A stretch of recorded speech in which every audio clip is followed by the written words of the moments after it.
नमस्कार, नया दृष्टिकोण न्यूज चैनल में स्वागत है। मैं दीपक कुमार गुप्ता और हम बता दें कि अभी जन सुराज की वरिष्ठ नेत्री अनीता सिंह जी की हमारी टीम आई है। और देखिए, लगातार देखा जाए तो 5-6 साल से एक्टिव रही है राजनीति में। और खासकर देखिए तो 2024 के जो लोकसभा में भी इनका टिकट के दावेदारी में बहुत बड़ा नाम आ रहा था, लेकिन किसी कारण से सीट शेयरिंग को लेकर इनका नाम कट गया। उसके बाद से देखा जाए तो आगामी जो विधानसभा है 2025 का चुनाव, ये रघुनाथपुर विधानसभा से लड़ने जा रही हैं। और देखिए, अभी परसों के समय में जो जन सुराज का रैली हुआ मैरवा में हरिराम बाबा उच्च विद्यालय में, इसके अलावा आप देखिए तो इसके पूर्व भी रघुनाथपुर विधानसभा क्षेत्र हरियाणा में प्रशांत किशोर जी आए थे। इनकी काफी एक्टिविटी वहाँ देखने को मिली। मैडम, आप पूर्व में देखा जाए तो आशा पार्टी की राष्ट्रीय महासचिव रही और आरसीपी सिंह जी को हमेशा फॉलो करते रहे। जब से वो जुड़े रहे, उसके बाद उन्होंने अपनी पार्टी बनाई, फिर पार्टी का विलय की, लेकिन आपने कभी उनको नहीं छोड़ा। क्या कहना चाहेंगे जन सुराज में आने? मैं बता दूं अपने बारे में। मेरे नेता जो हैं आदरणीय आरसीपी सिंह हैं। हम लोग सबसे पहले जेडीयू में थे। जेडीयू में रहने के बाद से आरसीपी सिंह के साथ कैसा व्यवहार हुआ आपको भी पता होगा, ये सब कोई जानता है। जब आरसीपी सर निकले तो हम लोग भी साथ निकल गए, जेडीयू छोड़े। जेडीयू छोड़ने के बाद उसके बीच में बीजेपी ज्वाइन किए आरसीपी सर ने, लेकिन मैं बीजेपी ज्वाइन नहीं की। जब हमसे सर पूछे कि क्या बीजेपी ज्वाइन नहीं करना, तो सर मैं आपके साथ हूँ, आप कभी भी हमें जहाँ बोलेंगे मैं खड़ी रहूँगी आपके लिए। उसी दौरान मेरी मुलाकात हुई आदरणीय के गोविंदाचार्य जी के साथ। दिल्ली में मेरी मुलाकात हुई। मैं कुछ महिलाओं पे काम करना चाह रही थी। जब मैं ये बात अपने आदरणीय के गोविंदाचार्य जी के सामने रखी तो उन्होंने कहा कि ये तो बहुत अच्छी पहल है और महिलाओं पे कैसे काम हो। हम लोग भी सोच रहे थे कि महिलाओं पे काम हो, लेकिन कोई आगे आ ही नहीं रहा था। आप आगे हैं, आई हैं और करना चाह रही हैं, इससे बड़ी बात क्या हो सकती है।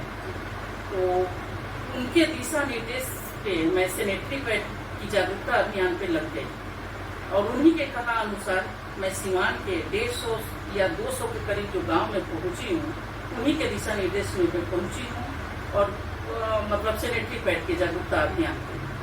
तो मैं ये अपना काम करने लगी। तब बीजेपी वाले ने भी खास तवज्जो आरसीपी सर को नहीं मिला, आदरणीय आरसीपी सर को। तब आरसीपी सर ने काफी सोच विचार करके और हम लोग से राय ले करके उन्होंने अपना दल बनाया, आप सबकी आवाज राष्ट्रीय पार्टी। तो उसमें मैं ज्वाइन की। सर जब बोले कि मेरा मतलब दल बन गया है अनीता, अब क्या विचार है? सर आप जहाँ कहेंगे मैं रहूंगी। और उनके साथ ही 30 अक्टूबर को पार्टी की मतलब घोषणा हुई। उस दिन मैं पटना में हुआ और उस दिन हम लोग ज्वाइन किए। ज्वाइन करने के बाद हमें जो पद मिला, राष्ट्रीय महासचिव का पद मिला और उसे मैं ईमानदारी से निर्वहन की। जब सबको करने के बाद से बीच में जब हमारे नेता आगे आए और अलायंस की चर्चा होने लगी कि अलायंस करना है, लेकिन मेरे नेता और आदरणीय प्रशांत किशोर जी मुलाकात हुई और उन्होंने पार्टी में विलय कर लिया। जब विलय कर लिए तो हम लोग भी जन सुराजी ही हो गए। और 25 मई को औपचारिक घोषणा हुई पटना में। औपचारिक घोषणा हुई जन सुराज के सारे कार्यकर्ताओं के साथ और सारे हमारे जितने भी पदाधिकारीगण थे, आदरणीय आरसीपी सर थे, आदरणीय प्रशांत किशोर जी के नेतृत्व में औपचारिक घोषणा हुई। उसके बाद देखा जाए तो 26 को ही आदरणीय प्रशांत किशोर जी का कार्यक्रम लगा हुआ था मेरे गांव यानी ससुराल हरियाणा में। तो मैं तुरंत 26 को वहाँ पहुँची। गोपालपुर में कार्यक्रम रखा था, वहाँ भी मैं मौजूद रही।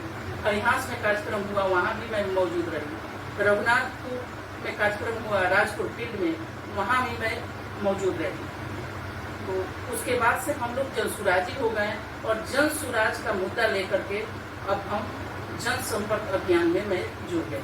चलिए, तो बहुत संक्षेप में ही पूरा अपना कार्यकाल बता दिया मैडम ने। एक चीज और मैडम देखा जा रहा है कि जन सुराज के जो प्रणेता है, सूत्रधार हैं प्रशांत किशोर जी, उनके जो सभा में है भीड़ अप्रत्याशित हो रही है। कहीं न कहीं यहाँ का जो राजनीतिक विश्लेषक है, राजनीतिक पंडित है, वो लोग बोल रहे हैं कि जो इनकी 5 प्रमुख मांगे जो मैनिफेस्टो में दे रहे हैं, कि विश्व स्तरीय विद्यालय की हो, या महिलाओं को 4% सालाना मैंने आपको लोन जिस पर वो व्यवसाय करके स्वावलंबी हो जाए, या शिक्षा को बढ़ाने का हो, या जो छठ में हमारे बंधु जो आए बाहर गए हैं कमाने के लिए आएंगे तो दोबारा जाने का व्यवस्था ना हो, हम 15-20 हज़ार का यहीं पे कोई ना कोई रोजगार देंगे। कहीं ना कहीं इससे लोग प्रभावित हो रहे हैं, इस पर क्या कहना है? जी, क्योंकि जो आदरणीय प्रशांत किशोर जी का जो मुद्दा है वो मुद्दा वाकई मतलब लाजवाब है। बताइए, देखा जाए तो शिक्षा और रोजगार से बड़ा मुद्दा क्या है, और अब शिक्षा कितनी बदहाली हालत में गुजर रही है बिहार में, ये सब किसी से छुपा नहीं है। तो मतलब कहना यही है कि उनका जो रोजगार है, मतलब जो मुद्दा है वो काफी सराहनीय है, और लोग बोल भी रहे हैं कि एक बार हम अपने बच्चों के लिए करें, एक बार आदरणीय प्रशांत किशोर जी को मौका दिया जाए, क्योंकि इतने दिन से तो और भी सरकारें आई, क्या की शिक्षा और रोजगार क्या की, 5 किलो वही अनाज, 4 से 5 किलो जो अनाज मिलता है, क्या 4-5 किलो अनाज से पूरे मंथ चल जाएगा? मैं तो जाती हूँ, जनसंपर्क करती हूँ और लोगों से पूछती हूँ कि आप सरकार से बात करें और बोलें कि हमें 4-5 किलो अनाज नहीं चाहिए, हमें छोटा मोटा रोजगार ही दे दिया जाए, 10-12 हज़ार का ही रोजगार दे दिया जाए। जो मेरे घर के जो बच्चे हैं या जो हस्बैंड है जो बाहर जा रहे हैं, वो बाहर ना जा करके घर पे रहें, अपने गांव में रहें, इससे बढ़िया क्या हो सकती है? और इससे काफी लोग प्रभावित हैं और आगे भी बढ़ रहे हैं और बोल भी रहे हैं कि नहीं, इस बार बदलाव करना है। इस पर बदलाव करना है। हम आखिरी छोटा सा सवाल करेंगे मैडम, आपका हम लोग देख रहे हैं रघुनाथपुर विधानसभा में काफी चर्चा का विषय बनी हुई है, क्योंकि लगातार आप इससे पहले भी वहाँ जनसंपर्क करती रही और वहाँ के हर चौक चौराहे हो या सभी जगह जनता के बीच में चर्चा का विषय है कि अनीता सिंह जी आ रही हैं, और खासकर इस चीज का चर्चा वहाँ है कि आप एक बहुत ही सरल स्वभाव और मृदुभाषी हैं। लोग बोल भी रहे हैं कि ऐसी नेता का हम लोग को जरूरत है, तो क्या लग रहा है कि जनता का आप सेवा के लिए तत्पर हैं, तैयार हैं वहाँ के?